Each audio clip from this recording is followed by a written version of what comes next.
So we're here for the continuation of our APSC series, and we are really fortunate to have a legendary sportscaster in the field, Bob Costas. Bob, thank you so much for joining us here with the University of Alabama, even if it were virtual. Thanks, Andy, and welcome to my kitchen. There you go. We all do what we have to right now. Bob, what we discussed was, this really is, I believe, the 20th anniversary of your book, Fair Ball, A Fan's Case for Baseball, and that does seem to be your first love. And so what we wanted to discuss here for a little bit, obviously it relates to media, but it's really what is the state of baseball in 2020? And I guess I could preface this by saying one could look at it and say it's never been more profitable. It's now a $11 billion industry. But also a lot of people would argue it's now moved to a clear third on the hierarchy of American sports. So what would your assessment be 20 years after the book about where baseball stands in the American landscape? Well, baseball's business should be in good shape. Everyone will be hit to one extent or another by COVID-19. That's already happened, and we don't know what the ripple effect will be going into 2021. People talk optimistically as if 2021, everything magically will be okay and every sport will be able to play a complete, quote, normal season. Maybe, maybe not. But let's assume that they do. Even in that circumstance, and even without the resentment that baseball has needlessly courted by making their public disputes, their here we go again labor disputes, public rather than private, even without that, even if they'd done everything right, threaded every needle, got back to play, played 100 games, let's say, whatever it might have been, next year, things aren't going to bounce right back. People will have less disposable income. Even if much of the world returns to something closer to normal, there are going to be a lot of people who are very cautious about going to concerts, public gatherings, ball games, whatever. So attendance does not figure to be the same. So in the short term, baseball was going to take a hit. But if you look at the big picture and you think of what's happened over the last 20 years, this has established itself as a $10 billion a year enterprise and growing. But there's such ongoing mistrust between the Players Association and the owners that they seem to never be able to see their mutual interests. And no matter how much each side experiences a rising tide, look at franchise values. Look at what they sell for. Look at the equity in these teams. And look how much player compensation has risen over the past couple of decades. For the average player, it's down actually a little bit over the last couple of years, but that's down from extraordinary highs. So baseball should be in good shape, but they seem to have an historic and ongoing ability to shoot themselves in the foot. So at the very least, they seem to have driven into a ditch. We're taping this on June the 18th, so they don't have an agreement yet. They may by the time your classes see this. They should, but maybe they'll just drive into a ditch. We're hoping they don't drive completely off the cliff. Sure. I think one thing that's been revealed here with COVID-19 is that, yes, baseball is, 10, $11 billion industry. Football, the NFL is slightly higher, but the way you arrive at that number is so different. We've discovered, especially, I think people always knew this, but they never discussed it. Roughly 40% of that money for Major League Baseball comes from gate receipts. In some cities like your hometown of St. Louis, or I guess not hometown, but you still call that home. Yeah, I think it of can it be as 50%. Whereas for the NFL, you would say, 15% comes from the gate and much larger portion is the media. Does that change the equation for the viability of baseball? Well, yeah, because baseball plays a huge number, twice the number of hockey and basketball in a normal year, 10 times the number of football in a normal year. So that 50% reliance is even greater when you consider the percentage of games, the total number of games. Football could get by indefinitely playing in front of no fans. Would they prefer that? Of course not. But they could get by indefinitely and be profitable playing in front of no fans. No other sport can say that. No other team sport. Sure. So when we look for when we return to normal, I think all sports get picked apart to some degree. How do you solve this? Or this game is too long. Or the NBA, it's star athletes with load management, or whatever it is. But it seems like baseball, especially, is the one that everyone wants to fix, tweak, or Yeah. really do holistic changes. Why do you think that is? Well, baseball has the longest history, the greatest generational connections. I think people attach themselves to baseball in a different way, not everyone, but many, in a different way than they do other sports. I'm not saying that there isn't passion and there isn't romance in other sports, there isn't sentimentality. But all those things, especially the romance and sentimentality, exist more in baseball. It may seem like a quaint notion, but in baseball, there's an element of fondness. You're not going to hear the word fondness applied to football too often. Excitement, interest, connection, sure. Shared experience, sure.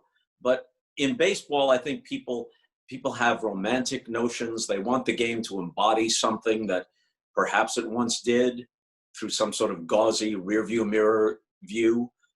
Perhaps it never can again. So they react to it differently in a general sense. But there's also this.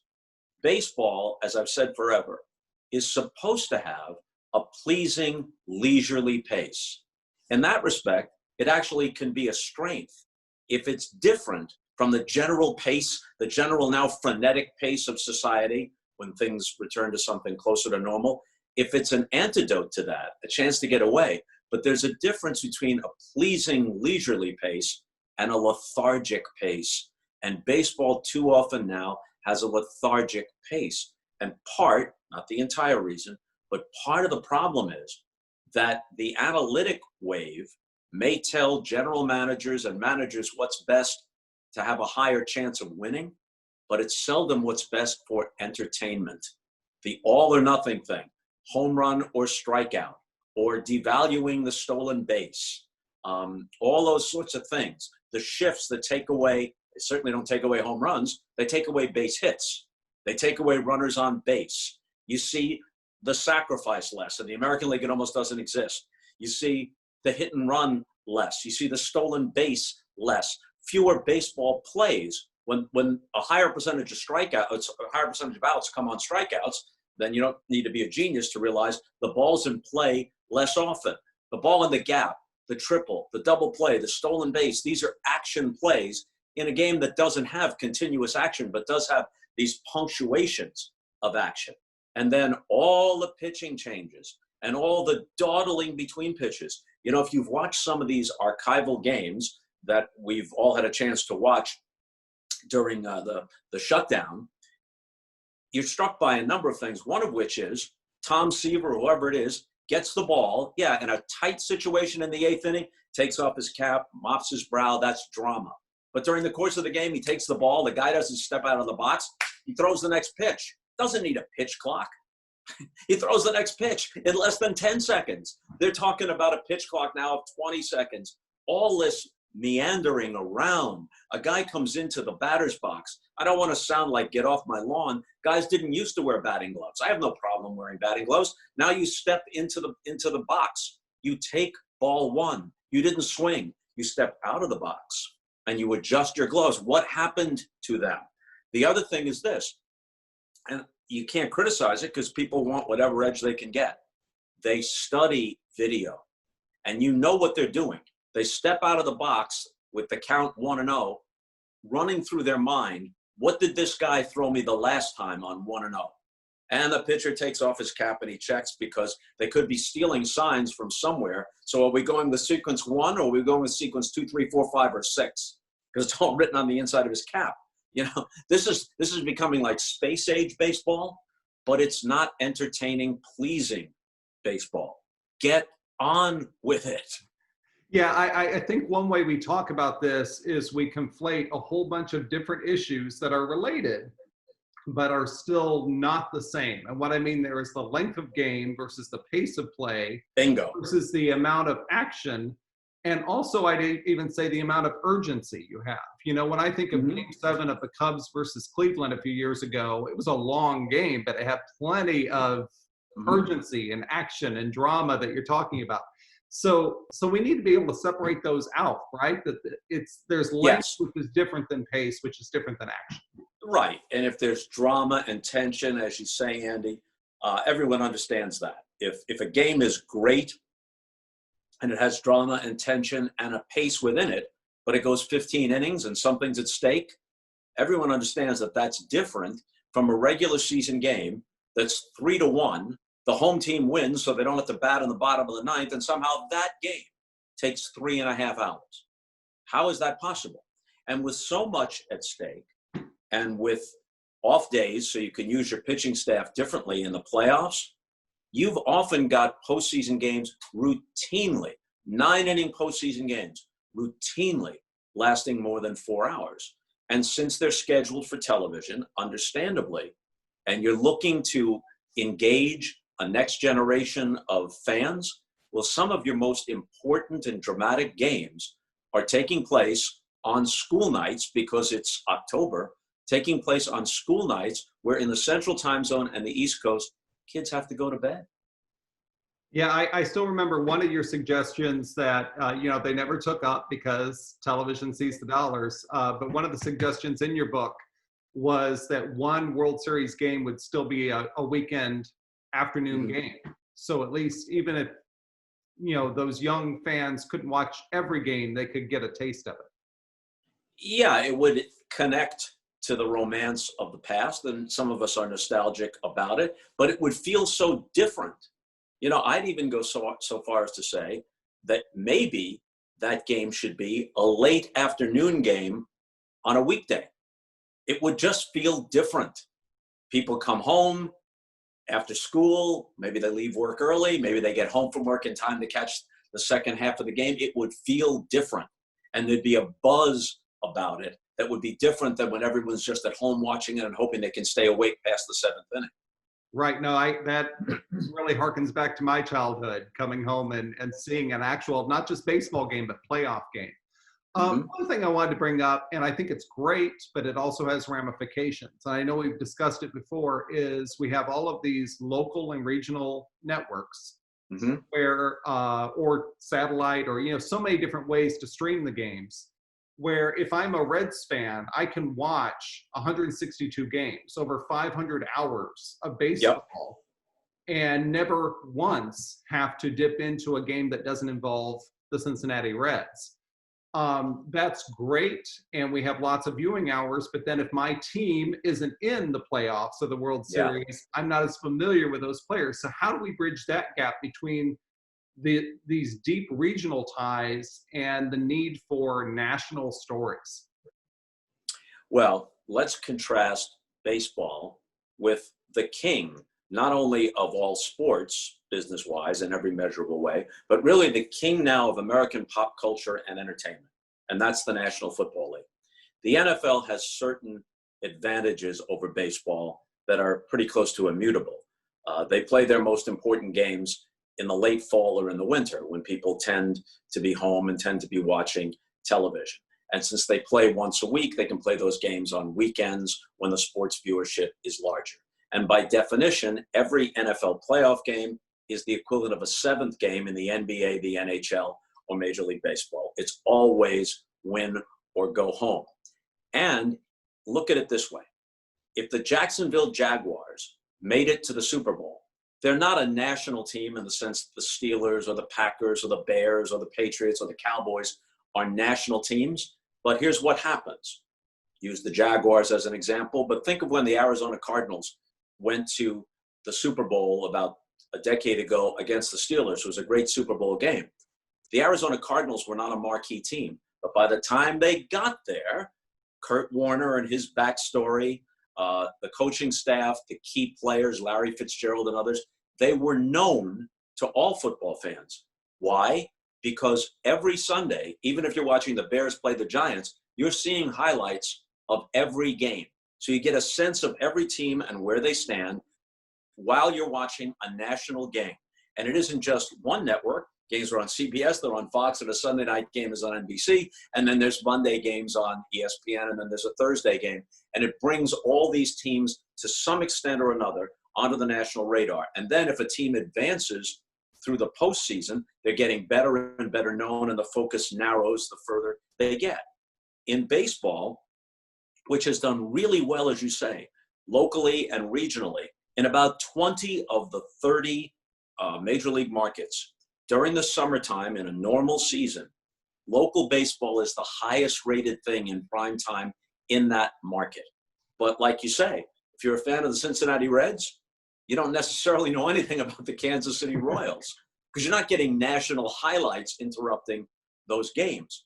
And now here's another problem for baseball.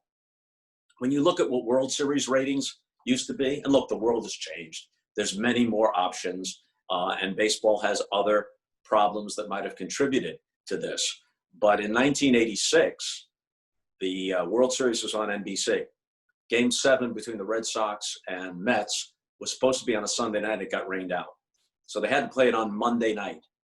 Against Monday Night Football on ABC, not on ESPN, on the full ABC, Washington against the Giants. The baseball game got a rating in the mid-30s. The football game got a rating in single digits. Two big markets and marquee teams. That was the primacy of the World Series then. It's not going to go back to that. But one problem is that in order to get the maximum television dollars, baseball has sold half of its postseason to cable television. So half of the of the World Series matchup comes out of the relative shadows. I'm not diminishing the quality of the presentation or the importance of cable TV, but relatively speaking, one league or the other on an alternate basis comes to the World Series not from a platform of network television. And what Fox is doing, and I would never stand for this, they can't stand for this in the next go-round. Rob Manfred has to put his foot down. And when you think about it, since Fox does the World Series, they have an interest in this. Fox has shunted postseason baseball games onto FS1. They've taken Joe Buck and had him go do football rather than early round baseball playoff games. And even during the World Series, as it happens, Thursday is always a scheduled off day in the World Series. They have Joe Buck detour to a football game after the game 2 on Wednesday and come back to the World Series on Friday. That's a very bad look when you, in effect, say that a regular season football game in October is of equal importance to the marquee games in baseball. And what happened is just one example. 2 years ago, 3 years ago, whatever it was, the Brewers are playing the Dodgers in Game 7 of the NLCS. And that wound up on FS1, and on so-called Big Fox, there was a Pac-12 regular season football game. Okay? If I'm Rob Manfred, I personally pull the cable out of the wall. It's like, I can't stand for that. It just cannot happen. But forget about what it looks like image-wise. You're putting your most important games, the games that could lead up to the real payoff, which is the World Series, you're consigning that only to avid enough fans to seek it out. A lot of people don't even know where FS1 is, or they're in a hotel and it's not available on the cable system in the hotel. That can be corrected. Yeah, I think so. And at least from my personal point of view, I feel like Joe Buck is sometimes unfairly criticized from baseball fans because the presumption is that he's doing this World Series thing on the side, and especially when you know his family history, that seems a bit unfair. 2 questions I wanted to leave us with here. One was, one way you get bigger ratings, of course, is you don't just draw in all baseball fans. You draw in some people who don't really follow baseball. Mm-hmm. And I was curious, when the Cubs won the World Series, was that the last great national storyline that could draw in people who even said, hey, I'm not a baseball fan, but I want to witness what might happen? And it did. That Game 7 got an enormous rating. It was a storyline everyone could grasp. They could wrap their arms around it, and people responded. People thought that when you got, let's say, the Red Sox against the Dodgers, 2 very big markets with great baseball histories, that would do a terrific rating. Now, it turned out to be only a 5-game series, and it always steps up, not just incrementally. It steps up almost exponentially when you get to a game 6 and especially to a game 7. So maybe that wasn't a fair test, but those 5 games turned out to be disappointing in terms of the ratings. So maybe the last time there was a storyline, I think the Yankees, the Joe Torre, Derek Jeter Yankees were a storyline, no doubt about that. But maybe the last thing that truly would have rivaled the Cubs of 2016 would have been the McGuire-Sosa home run chase in '98. No matter how that's viewed through the rearview mirror, there's no question that it gave baseball a tremendous boost in real time. Sure. It's funny you mentioned a 30 for 30. The last thing I wanted to touch on here was, we just got done watching The Last Dance. And really, I think for some people who didn't live through that era, they discovered you were one of the, if not the main narrators for that story through the 1990s. And so some people know you for NBA. Some people exclusively know you as the Olympic host and are stunned to hear you've done anything else. And of the people who I think are the avid sports fans still consider you at your core a baseball aficionado. Yeah. Anything else? How do you feel about that legacy? Oh, I've done pretty well. I think I've been very lucky. There's always a few things that if you could go back and fine tune them, you would. But on balance, I've been very fortunate, and I think I've done pretty well. Baseball is my favorite sport. Basketball is my second favorite. The Olympics are in a different category because I was the generalist. I wasn't assigned to any one venue, any one sport. I was the person that was supposed to have the overview, the historical overview, and the sports overview, and that's what I tried to do. But what you alluded to before, Andy, is really true. There are people who are not really sports fans, but they love the Olympics. And I've had people say to me, I'm not saying it happens every day, but it's happened a couple dozen times where people have said to me, what do you do when you're not doing the Olympics? Oh, I don't know, the Super Bowl, the NBA Finals, the Kentucky Derby, the World Series. But it just goes to show, I take no offense to it at all. People don't need to keep track of me. But it just goes to show that the Olympics are a different animal. And we've had this conversation before, you and I. I know that there are some people who are hardcore track and field fans or hardcore swimming fans or whatever it might be, who get upset when the focus of the telecast is not exactly the way they would want it. But if you did that, you would lose all those people who come to it, not as aficionados of any one thing, but they're absorbing that experience of the Olympics. And maybe I'm getting off track here, but if Peyton Manning or Tom Brady get to the Super Bowl, you don't have to explain to the audience who they are. The game is just more important by degree. It's bigger by degree, but we know who these people are. At the Olympics, you've got to let people know what's the backstory, what's the history here. Give them a reason to care, to root for or root against. And the proof is, if you took exactly the same competitors a month after the Olympics ended, Simone Biles is in it, Usain Bolt is in it, Michael Phelps is in it, and you televise that on the very same network at the very same time, it'd get a rating of 3, maybe. But under the umbrella of the Olympics, huge ratings, the biggest of the year. Why? Because it's just a different animal. Yes, it's sports, but it's a primetime mini-series. And anyone producing it knows that somebody who loves cross-country skiing is going to watch anyway, even if we don't gear it toward his or her deep knowledge of cross-country skiing. Although, in fairness, our experts do that. But it has to be something more than that. It can't just be nuts and bolts sports. It has to be storytelling. It has to be some sort of panorama, some sort of travel log. That's what people come to the Olympics for.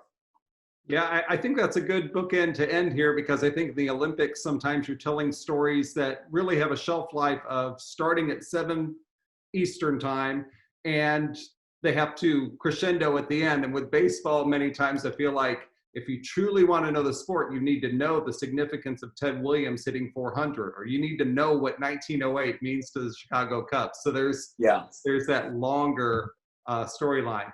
But Bob, thank you so much for joining us here with the University of Alabama. We really appreciate this opportunity for being part of our virtual programming. It's been an honor, and you've always been so supportive. So thank you for that. Thanks, Andy. A couple of things. I notice that's a Cincinnati Reds mug over your right shoulder. Isn't that Mr. Red there on that mug? Yes, yes, it is. And so that was not a hypothetical 500 hours of Cincinnati Reds that I could watch. Yes. And now, as he says goodbye, he says shamelessly, "Roll Tide." Excellent. Love it. All right. Thanks We're so out. much. All right, Andy. See you.